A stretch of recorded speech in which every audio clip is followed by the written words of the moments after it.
Rise and shine, Central Indiana, 9 o'clock on your Sunday morning. Thanks for getting your day started with us here on 13 Sunrise. I'm Matthew Foltz alongside Lindsay Monroe. Hopefully you are feeling well rested after that extra hour of sleep last night. It's really, this is the best shift if we're going to work a morning show because you get that built-in extra hour and it's so different. I know it's like you could go to bed an hour earlier, but no, it's like when it's just kind of embedded in your already ongoing sleep. It's just so nice. I know you wake up in the middle of the night like, man, I still got more time. That's right. The best feeling in the world. But hey, if you're just waking up with us, everyone, we are off to a chilly start. So if you have to head out the door, maybe to worship service or run some errands, you might want to bring the coat, heavy coat. It is weird right now because we have everything from temperatures in the 20s to some steady rainfall and very cloudy skies in southern Indiana. So I wanted to start with this live look down the I-65 corridor. This is down near State Road 58, so just to the south of Columbus, Indiana, where most of the rain has since wrapped up. But you can certainly see that we have had some rain in the area. We got some water that is on that bridge there, and you can see under that overpass that we certainly still have some wet pavement along that stretch of 65 as well. We'll flip this over to the radar where we can still see some of these at least light showers traversing across Brown County, Bartholomew County, and now down into Jackson and Jennings counties.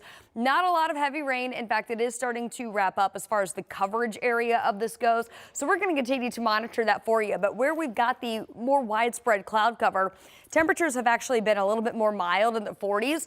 Versus where the sky has been mostly clear. Been watching up near Lafayette to Monticello. That's where that much cooler air has been settling in with the lack of cloud cover. And because of that, we've spent most of our morning up in Lafayette in the 20s, just now rebounding to 31. So still below the freezing mark. Now, over the next several hours, morning cloud cover will start to mix out. We're going to bring back more sunshine, and then we're going to tap into some of those cooler upper level winds.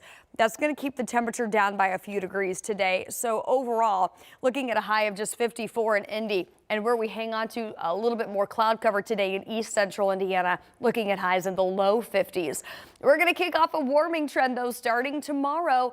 Lots of 60s in that 7-day forecast. We'll talk about those warmer temps headed our way coming up in your full forecast. All right, we'll see you then, Lindsay. Well, we know hours ago, Metro Police responded to a shooting right here in downtown Indy, which injured 3 people. Our Ella Rhodes is in the area now near Meridian in Georgia, where that shooting took place. And Ella, what's the latest on what you've learned? Yeah, Matthew, this happened just after 2 this morning, so hours ago, really. Now, IMPD says 3 people were shot inside the lounge behind me, Havita Lounge.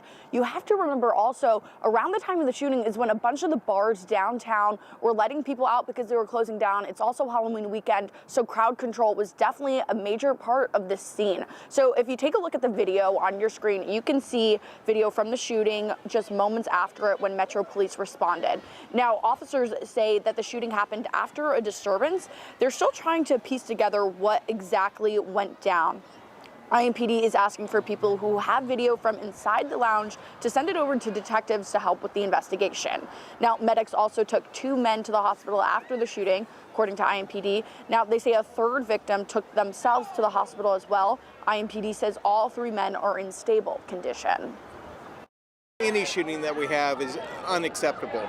And, you know, it's almost like all of us, when we talk to you, it's a broken record, but we constantly say it's not worth it. Now, IMPD did also respond to a shooting here Saturday morning on East Georgia in South Meridian. They say 1 victim is in stable condition from that Saturday shooting as well. Now, for the shooting that happened just this morning, IMPD has not confirmed whether or not the 2 are connected. Now, we do also plan to reach out to Havita Lounge. Matthew? Yeah, scary situation, but glad the police say those 3 people are expected to recover. Our Ella Rose reporting live in downtown Indy. Thanks, Ella. Well, this morning now shifting to the government shutdown. We're now in day 33 as millions of Americans have lost SNAP benefits. 2 federal judges ordering the Trump administration to use emergency funds to provide at least some partial benefits. President Trump says his lawyers are now asking the courts for legal direction. He ultimately says ending the shutdown would be the best solution. But as the situation plays out in courts, those most vulnerable are still scrambling for assistance. And here in Indiana, we know more than 600,000 people rely on SNAP benefits. And as they await news of SNAP benefits, our Marina Silva is now looking into how local organizations are trying to come together to help fill the gap.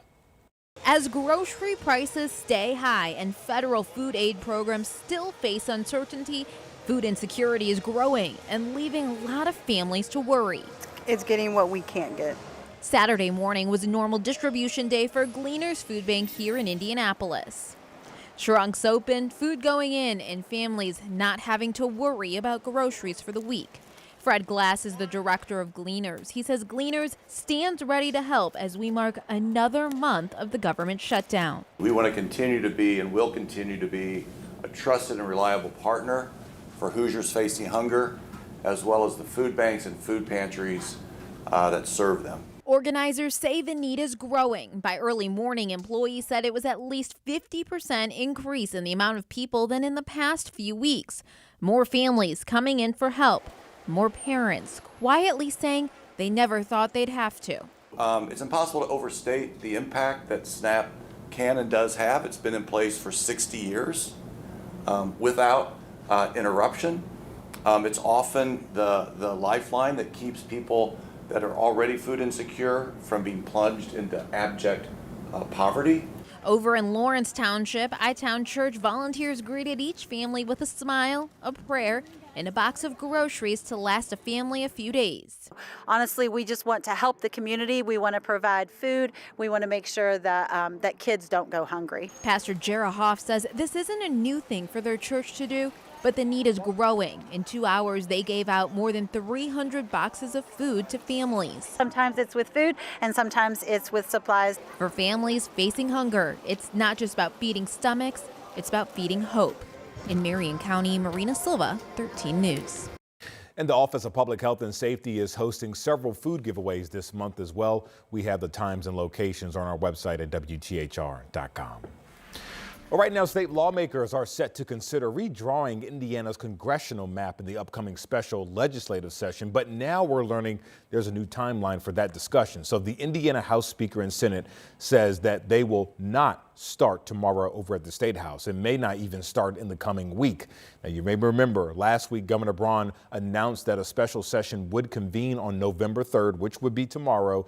And lawmakers are expected to tackle redistricting and tax reform. So for context, the last special session back in 2022, Governor Holcomb called for it to start in early July, but they did not meet until a few weeks after that. So we'll wait and see when the timeline now will be set.